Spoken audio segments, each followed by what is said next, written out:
Welcome to NYC School Secrets. I'm Melina Adams.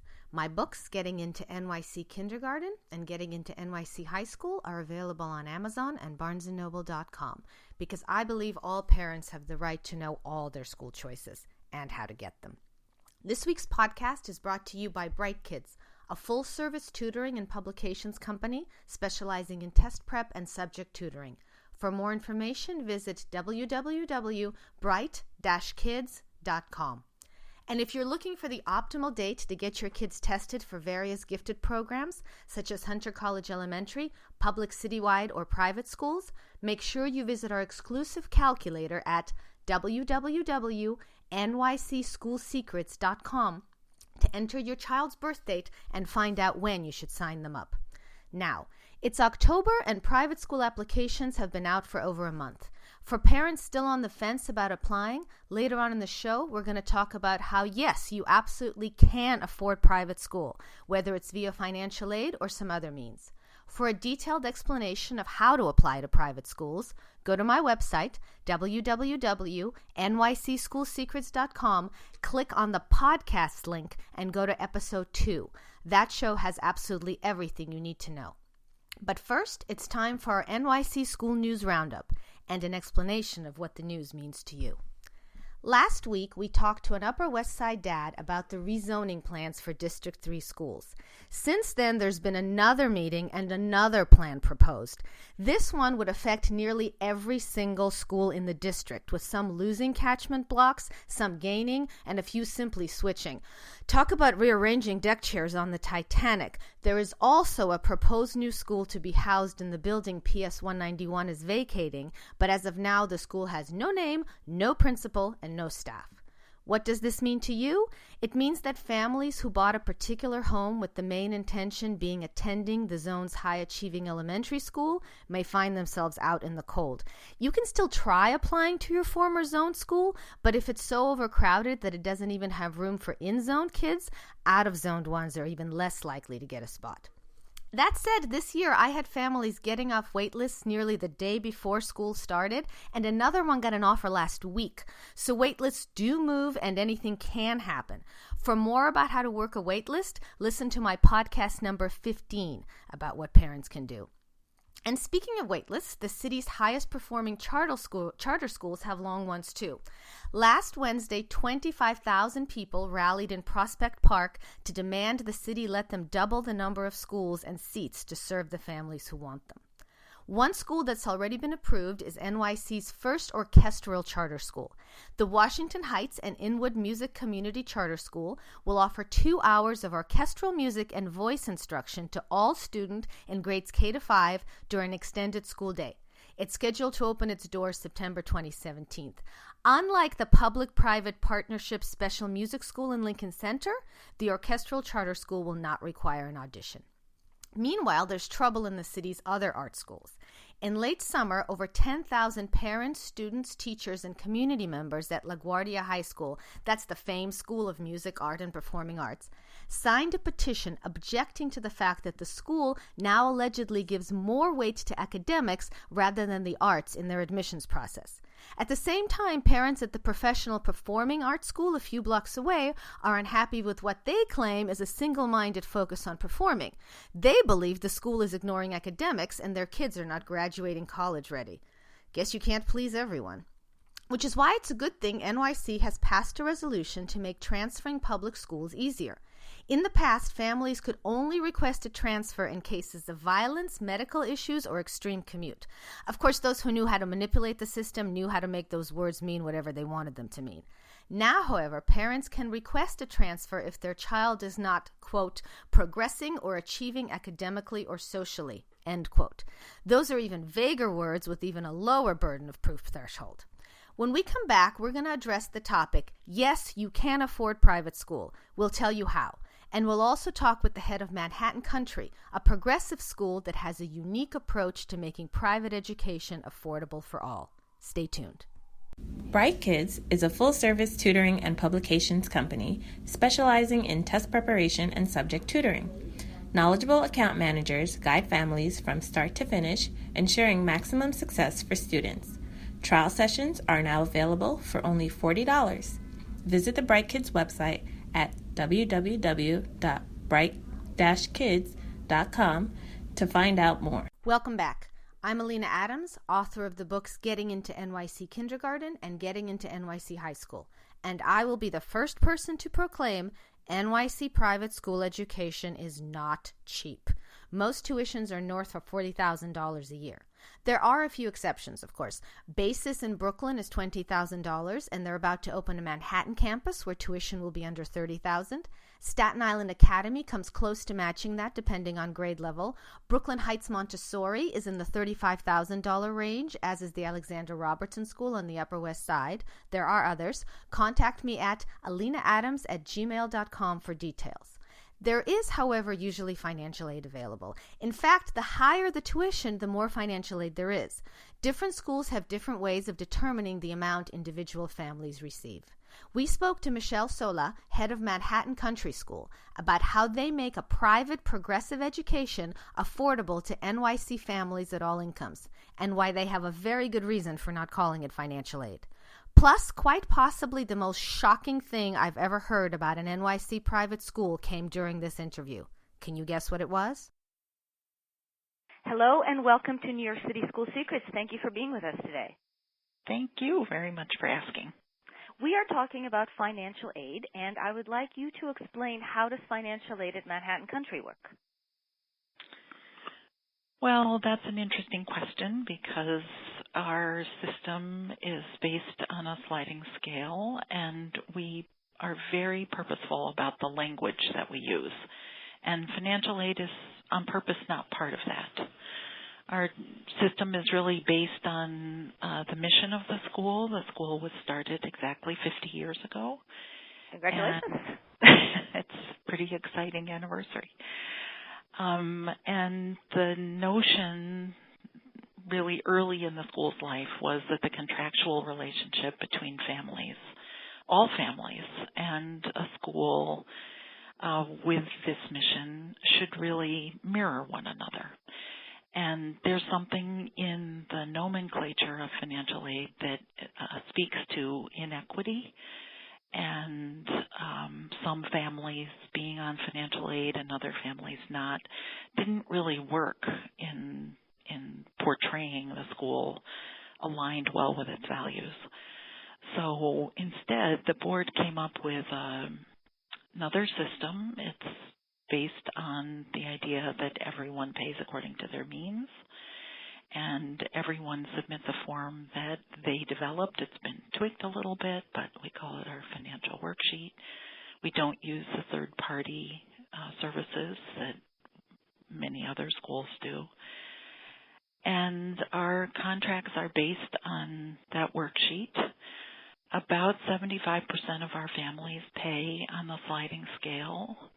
25% pay what the board has determined is the maximum tuition. But 100% of our families really benefit from the community that comes together when you put on such a high priority list the sensibility around equity that our sliding scale has. Well, you mentioned that everyone benefits from it. How does everyone benefit from having a school that has this philosophy? It's dispiriting in our 50th anniversary to see so much research on how segregated schools are.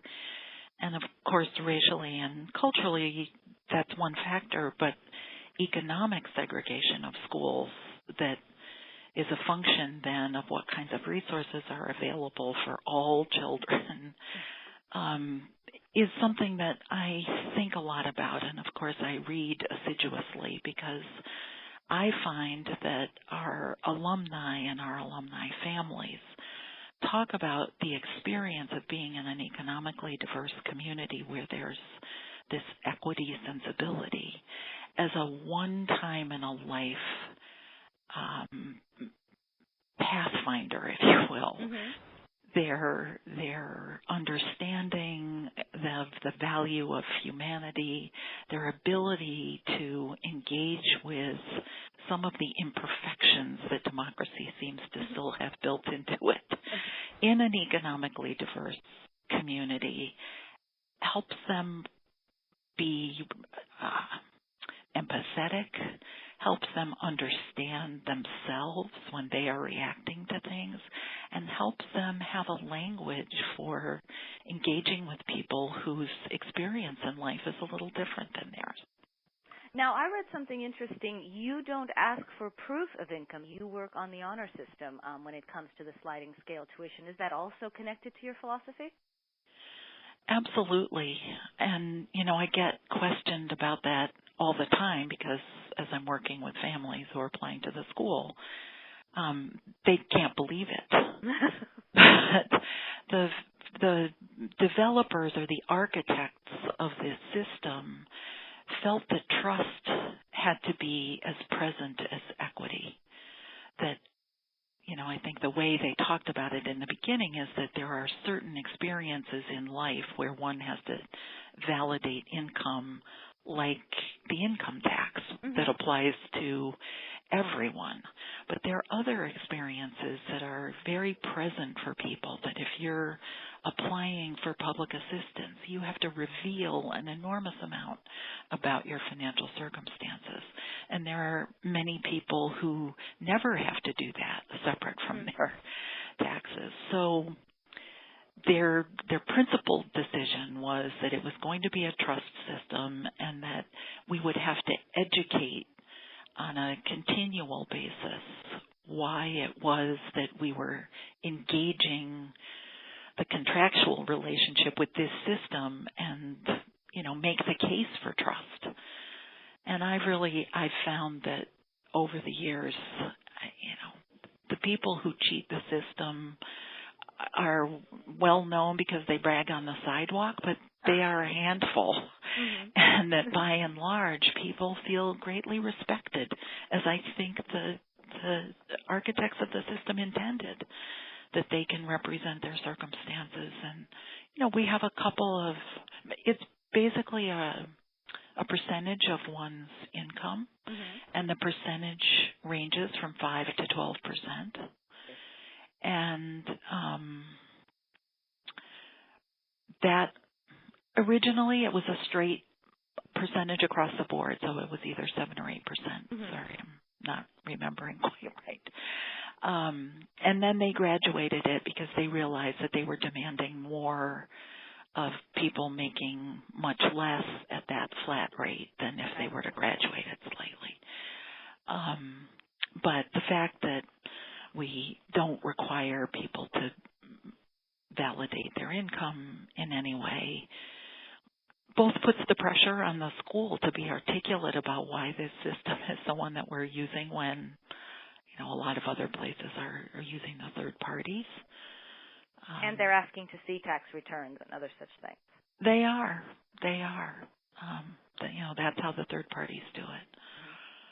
Now, the system, it was interesting in some of the original writings, the system spoke to everyone in the community feeling a sense of equal sacrifice for the equal benefit of all the children in the community. So it wasn't a matter of a single contract based on, validating your income that meant you were paying the percentage for your child. It was really you were an equal participant in affording the education for all the children. Now, even with a sliding scale, as you said, everyone pays something, some percentage of their income, so they must find that it's worth it. What, in your opinion, are they getting at Manhattan Country that they can't get at a public school? So sliding scale tuition is one aspect of our program, but there are other things that are parallels of that. We have a farm in the Catskills where kids are intimately connected to hard work and producing their own food and learning where food comes from, and I think that's one thing. The school's historic commitment to racial justice and building a multiracial, multicultural, economically diverse community is an aspiration that I think not every school has the liberty to make as formative a part of their program. I'm a supporter of public education. This school was started to be a model, and a laboratory where people from public schools could come and steal liberally, and that's something we work really hard at. So one thing families tell me they get from this experience is both the intimacy of the work that it takes to build an economically diverse community and a multiracial community, but also the fact that it is being replicated and scaled in other places in a very purposeful way. And, they take great pride, I think, in being part of that. So we are actually parts of many networks, actually, of public and private schools. So I don't think our families feel as separate from the promise of public education as maybe some other private schools. Thank you so much for joining us today. I really appreciate you taking the time to explain and introduce our families to Manhattan Country School. We really appreciate it.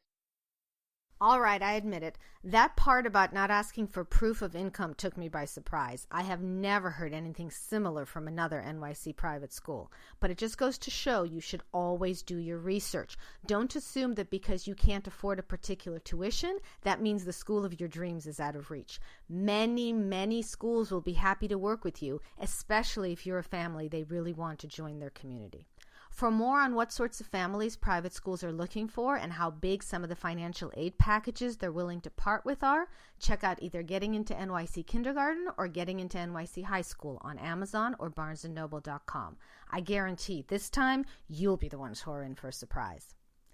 That's it for now. Come see me this Wednesday, October 5th at Meet the Experts, NYC Selective School Admissions Panel, where I'll be moderating a discussion that includes representative from the Parents League and Hunter College Elementary School at the New Basis Manhattan. More info and registration at my website, www.nycschoolsecrets.com, under Workshops Open to the Public. We'll see you next week with more of the latest NYC School news and what it means to you.